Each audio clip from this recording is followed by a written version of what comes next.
Boa tarde, pessoal. Enfim, vamos lá. Saindo da academia agora, domingão, pra casa agora. Esse vídeo, na verdade, eu resolvi fazer mais uma vez porque houve alguns pedidos para falar desse assunto, né? Esclarecer um pouquinho melhor. Na realidade é um assunto bem simples, né? Mas como as pessoas têm dúvida, então é importante esclarecer. Então, o tema então é assim, ó, transtorno hipoativo de desejo sexual na mulher, tá? Então o que acontece? Queda da libido, isso quer dizer, né?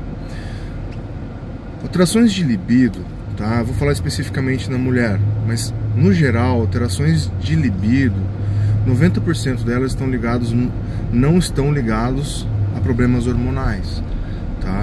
A não ser que essa pessoa esteja numa idade avançada, tá? Então, quanto mais novo é o homem ou a mulher, menos você pode justificar que o transtorno de falta de desejo sexual é hormonal, tá? Quanto mais velho, maior a chance. Quanto mais novo, menor a chance.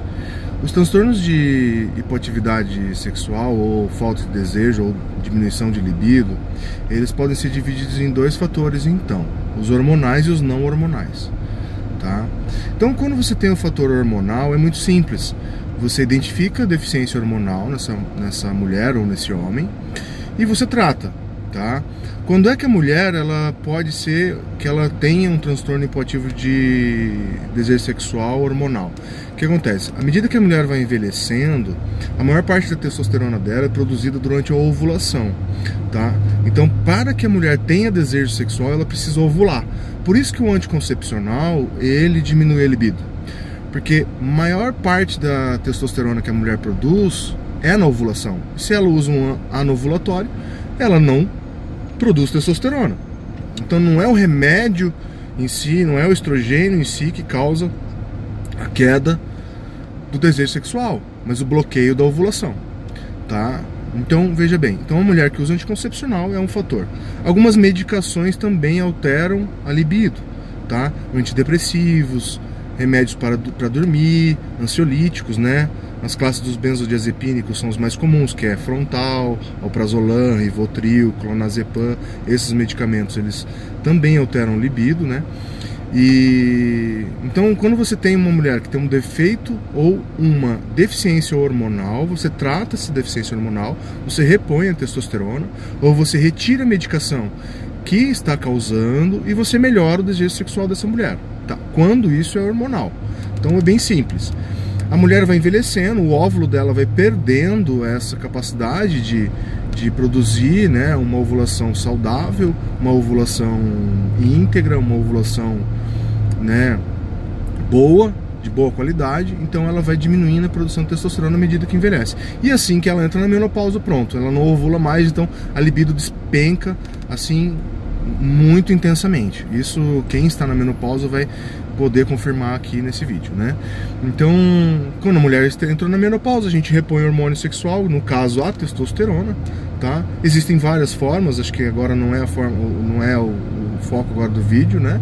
Então, existem várias formas de tratar essa deficiência de testosterona, né? Pode ser injetável, pode ser gel, pode ser comprimido, pode ser transdérmico, pode ser implante, tá? Enfim. Então você trata, essa mulher melhora da libido, beleza. Agora, o que é importante vocês saberem sobre o transtorno de disfunção sexual na mulher ou queda da libido? Como 90% dele está relacionado a fatores não hormonais, então você precisa fazer uma anamnese, uma investigação muito bem feita, tá? Quais são as principais causas de queda do desejo sexual? Então, por exemplo, nós temos comportamentais. Então, por exemplo, mulheres que... vou começar pelas culturais. Então nós temos as culturais. Então, dependendo do ambiente onde ela foi criada, do país, da região onde ela foi criada, existe o quê? Uma cultura, né, sobre o sexo em que ela foi embutida, que pode estar causando aquela alteração ou aquela perda de libido, né? Então, por exemplo, culturas que são extremamente restritas, que são extremamente, vamos dizer assim, que tem um certo preconceito contra a parte sexual e que não tem um bom esclarecimento.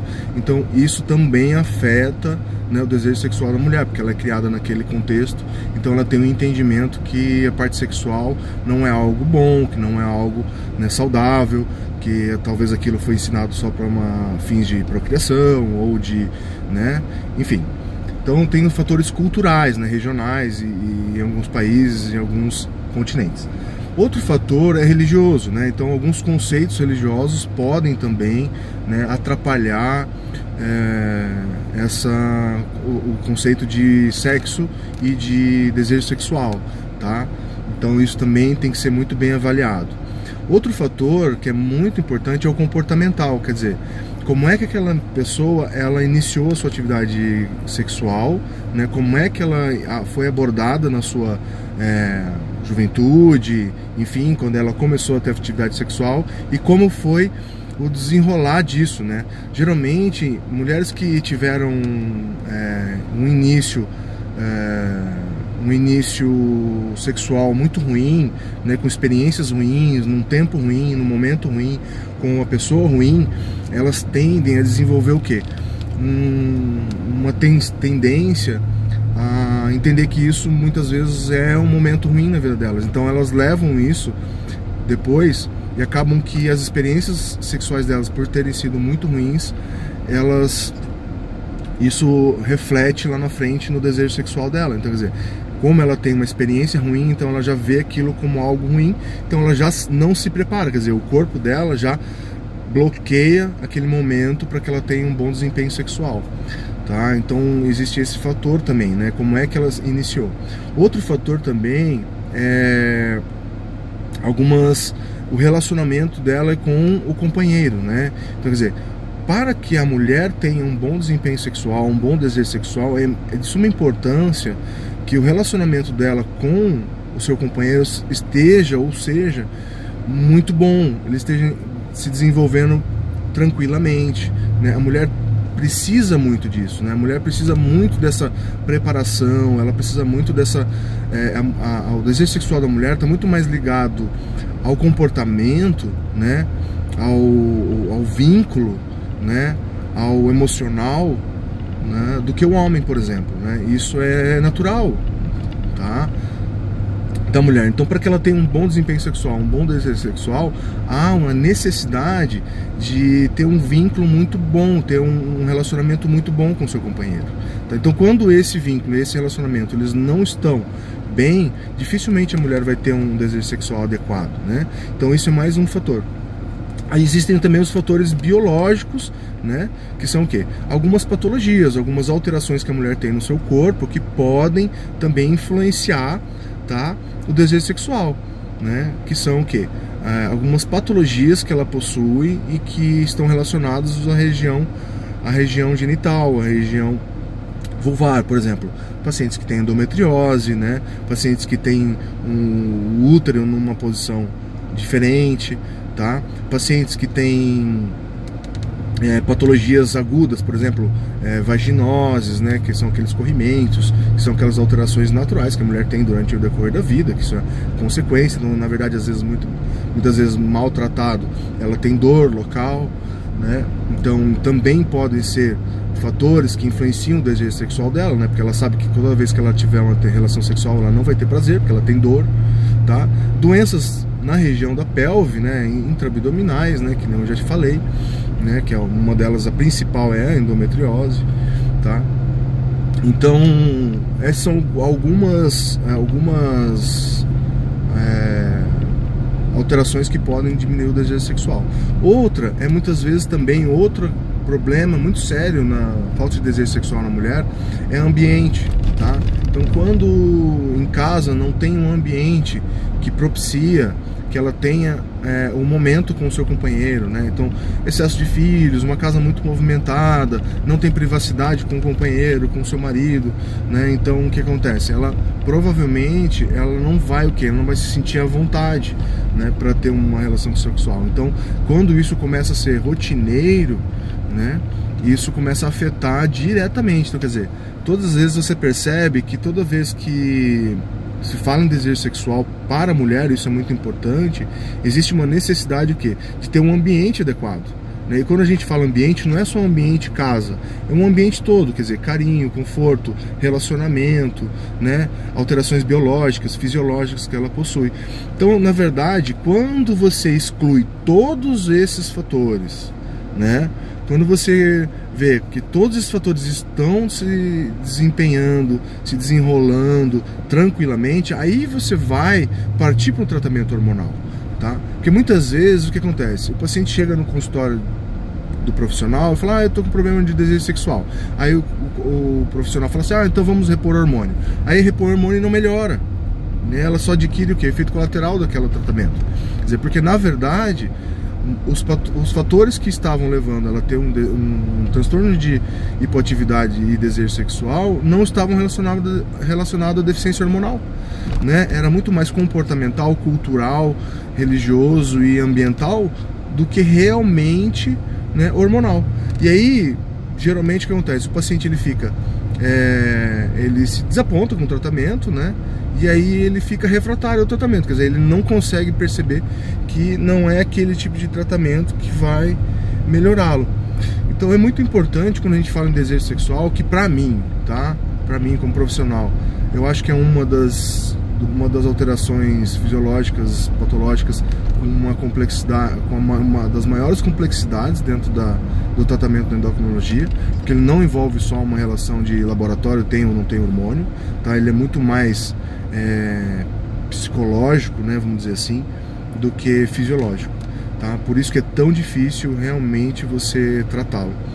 Principalmente hoje, né, nesse cotidiano que a gente vive, né, uma velocidade de informação, a quantidade de informação que a gente recebe, né, visual, auditiva, né, no nosso cotidiano, então televisão, rádio, trabalho, esse excesso, né, então muitas vezes a falta também de tempo, né, para que você tenha um momento com o seu companheiro, quer dizer, a mulher trabalha, né, então esse é um fator muito importante, a mulher que trabalha, né, a mulher que trabalha, ela sai cedo, chega tarde em casa, aí tem o filho para dar atenção, tem o marido para dar atenção, o que acontece? Ela não consegue gerar aquele ambiente que eu falei, né, então o que acontece? Ela não vai ter desejo sexual, porque ela precisa de um ambiente adequado, né, então ela não consegue tempo para isso.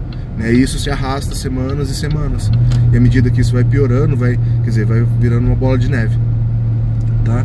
Então esse vídeo é um vídeo simples, eu espero que eu tenha sido um pouquinho claro, tá? É simples em falar, mas assim, quando chega no consultório, você abordar todos esses fatores, você realmente tratar cada um deles, separar cada um deles, porque o paciente ele não identifica muitas vezes, então ele precisa de um profissional adequado, de qualidade, para que esse profissional consiga fazer essa identificação, né?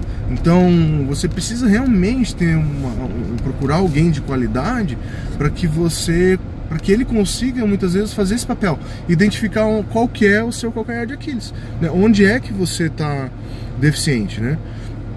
Então eu espero que essa dica seja boa, eu espero que também isso tenha ajudado, tá? Qualquer dúvida, eu sempre falo que os vídeos eles são muito mais esclarecedores, para dar algumas dicas, alguns direcionamentos. Aqui não é para fins de agora eu vou usar o vídeo para me cuidar ou para me tratar, não é isso, tá? Ele é mais para direcionar vocês a procurar um profissional adequado, tá? Então eu espero que tenha sido de bom proveito, um abraço a todos, Deus abençoe.